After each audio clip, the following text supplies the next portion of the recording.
திருக்க மீன் குழம்பு பத்திய குழம்பு மாதிரி. திருக்க மீன் குழம்புக்கு எண்ணெய் கொஞ்சம் வேணும். நல்லா ஒரு 25 ml ஊத்திருக்கேன்.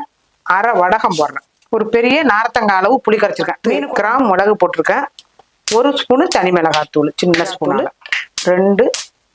3 சின்ன ஸ்பூன் போட்டிருக்கேன். 1 கிலோ மீன் வாங்கி உப்பு போட்டு, திருக்க மீனை உப்பு போட்டு மஞ்சள் பொடி போட்டு உரசி கழுவணும். அது மாதிரி கழுவி கொண்டாந்து வச்சாச்சு. இதுல உப்பு 2 ஸ்பூன் போட்டு வடகம் நல்லா வெடிச்சிட்டு ஒரு 100 கிராம் பூண்டு. குழம்புக்கு இந்த வடகமும் இந்த பூண்டும் நல்லா இந்த அளவுக்கு செவக்க வதக்கணும்.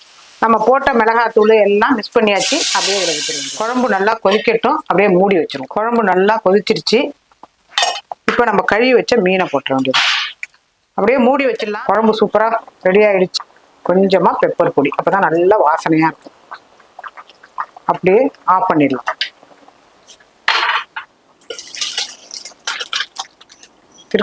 திருக்க மீன் குழம்பு ரெடி ஆயிடுச்சு.